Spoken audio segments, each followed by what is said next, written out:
নমস্কাৰ মৰমৰ ছাত্ৰ ছাত্ৰীসকল পুনৰবাৰ সকলোকে আমাৰ গেভ এডুকেশ্যন চেনেলটোলৈ স্বাগতম জনাইছোঁ।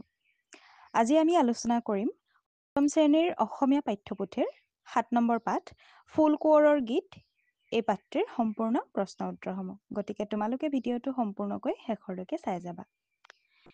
এতিয়া চাওঁ আহা আমি প্ৰশ্ন উত্তৰসমূহ। প্ৰথমে আছে তলৰ শব্দবোৰৰ অৰ্থ গছৰ পাতৰ পৰা আনি শিক্ষকৰ সহায়ত মিলাই লিখা। তলত গছৰ এখিলা পাত আছে, পাতকা আছে আৰু সেই পাতখিলাত বহুতো শব্দ লিখা আছে আৰু তাৰ পৰা আমি অৰ্থ মিলাই লিখিব লাগে।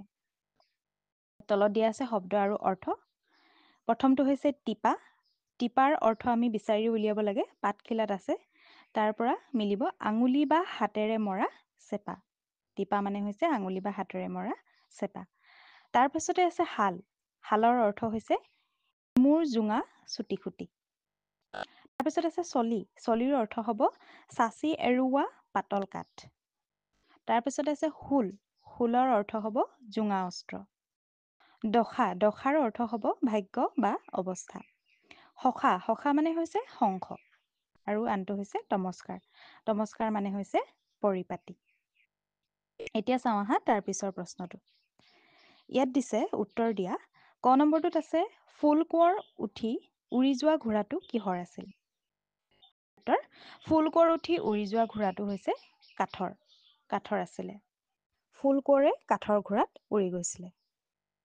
খ নম্বৰটো হৈছে ঘোঁৰাত উঠি গৈ ফুল কোঁৱৰ ক'ত পৰিছিল? উত্তৰ ঘোঁৰাত উঠি গৈ ফুল কোঁৱৰ মালিনীৰ বাৰীত পৰিছিল। গ নম্বৰটো হৈছে ফুল কোঁৱৰে ছমাহৰ বাট এদিনতে কেনেকৈ পালে? উত্তৰ ফুল কোঁৱৰে ছমাহৰ বাট এদিনতে ঘোঁৰাত উঠি পালে। ঘ নম্বৰটো হৈছে ফুলনিখনৰ ফুলবোৰ কোনে ফুলালে? উত্তৰ ফুলনিখনৰ ফুলবোৰ ফুল কোঁৱৰে ফুলালে। তাৰ পিছৰ প্ৰশ্নটো চোৱা। ইয়াত দিছে বুজাই লিখা। ক নম্বৰটো আছে ই বোলে মালিনী সি বোলে মালিনী তোৰ দশা ভাল হ'ল। ফাঁকিত মালিনী কাক বোলা হৈছে আৰু মালিনীৰ দশা কিয় ভাল হোৱা বুলি কৈছে? এতিয়া উত্তৰটো চাওঁ আহা। গীত ফাঁকিত বাগিচাখনৰ গৰাকীক মালিনী বোলা হৈছে আৰু 12 বছৰীয়া শুকান ফুলৰ বাৰী ফুলি তমস্কাৰ হোৱাৰ বাবে মালিনীৰ দশা ভাল হোৱা বুলি কৈছে। তাৰপিছতে আছে খ নম্বৰটো ফুল কোঁৱৰৰ হাতৰ পৰশত ফুলনি বাৰীখন কেনেদৰে তমস্কাৰ হৈছিল? উত্তৰ 12 বছৰীয়া শুকান ফুলবাৰীখন ফুল কোঁৱৰে এদিনতে ফুলাই তমস্কাৰ কৰিছিলে। গ নম্বৰটো হৈছে শিপা ধৰাৰ পৰা কি কি স্তৰ পাৰ হৈ ফুলবোৰ ফুলিছিল?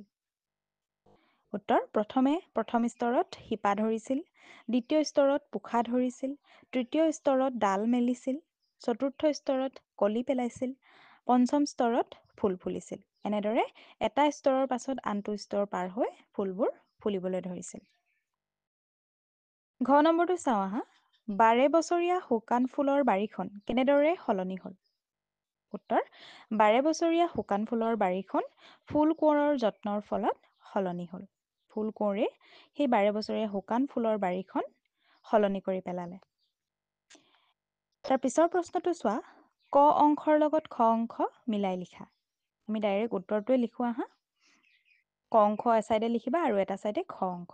প্ৰথমটো আছে জেউতি চৰিলে। ইয়াৰ লগত মিলিব উৰি যাওঁ কৰিল। তোমালোকৰ কবিতাটোৰ লগতে মিল আছে। কবিতাৰ ফাঁকিৰ পৰা দিছে। তাৰপিছত খ নম্বৰটোত আছে ফুলনি বাৰীত থাকোঁতে কোঁৱৰে। ইয়াত হ'ব ইপাহি সিপাহি লেখি। গ নম্বৰটো হৈছে কাঠৰ পখী ঘোঁৰা এৰি ফুল কোঁৱৰে। ইয়াত হ'ব সবালৈ মাৰিলে হাল। তাৰপিছতো আছে তগৰ গুটিমালি। ইয়াত হ'ব সবেও পেলালে কলি। ঙ নম্বৰটোত আছে কৰে হৰি হৰি। ইয়াৰ লগত হ'ব ফুলৰে তিৰবিৰ দেখি। এতিয়া তাৰ পিছৰ প্ৰশ্নটো চাওঁ আহা। গীতটোৰ পৰা চন্দ্ৰবিন্দু থকা শব্দবোৰ বাছি উলিয়াই লিখা আৰু শুদ্ধকৈ উচ্চাৰণ কৰিবলৈ শিকা। তোমালোকৰ গীতটোত কিমানটা চন্দ্ৰবিন্দু থকা শব্দ আছে সেইকেইটা তোমালোকে বিচাৰি উলিয়াব লাগে আৰু শুদ্ধকৈ উচ্চাৰণ কৰিবলৈও কৈছে। এতিয়া প্ৰথমটো আছে ফুল কোঁৱৰ, ঘোঁৰা, যাওঁ, সখা, থাকোঁতে, কোঁৱৰে। এইকেইটা শব্দই তোমালোকৰ লেচনটোত পাঠটোত আছে। তাৰ পিছৰ প্ৰশ্নটো চাওঁ আহা। শুদ্ধ শব্দ বহুৱাই তলৰ বাক্যবোৰ সম্পূৰ্ণ কৰা। ইয়াত দুটা দুটা শব্দ দি দিছে আৰু আমি সেই শুদ্ধ উত্তৰটো বিচাৰি আমি লিখিব লাগে। ক নম্বৰটোত দিছে ড্ৰেছ সদায় স্কুললৈ যাওঁ। ইয়াত আছে সি আৰু মই আছে। ইয়াত হ'ব মই সদায় স্কুললৈ যাওঁ। খ নম্বৰটো হৈছে ৰতনে সদায় ফুটবল ড্ৰেছ। ইয়াত হ'ব ৰতনে সদায় ফুটবল খেলে। খেলিছিল নহয়। গ নম্বৰটো আছে গোলাপ ফুলপাহি ড্ৰেছ ৰঙা। ইয়াত হ'ব ঢকঢকীয়া হ'ব নে টিকটিকীয়া হ'ব? ইয়াৰ উত্তৰটো হ'ব টিকটিকীয়া ৰঙা। তাৰ পাছৰ প্ৰশ্নটো চাওঁ আহা। তলৰ গীতফাঁকিৰ পৰা বিশেষ্য পদকেইটা বাছি উলিওৱা। তলত গীত এফাঁকি দিছে আৰু সেই গীতফাঁকিৰ পৰা আমি বিশেষ্য পদসমূহ বিচাৰি উলিয়াব লাগে। বিশেষ্য পদ মানে হৈছে যে নাম বুজোৱা শব্দ। নাম বুজোৱা পদকে বিশেষ্য পদ বোলা হয়। গতিকে আমি নাম থকা শব্দবিলাক বিচাৰি উলিয়াব লাগে। এতিয়া উত্তৰটো চাওঁ আহা। ইয়াত হ'ব কাঠৰ, পক্ষী, ঘোঁৰা, জেউতী, বাট, মালিনী, বাৰী, ফুলকোঁৱৰ, ভৰি, সেউতী, মালতী, তগৰ, গুটিমালি আৰু শিপা। এইকেইটা হৈছে বিশেষ্য পদ। তাৰ পিছৰ প্ৰশ্নটো চাওঁ আহা। শংখ এবিধ মুখেৰে বজোৱা বাদ্য। মুখেৰে আৰু কি কি বাদ্য বজাব পাৰি?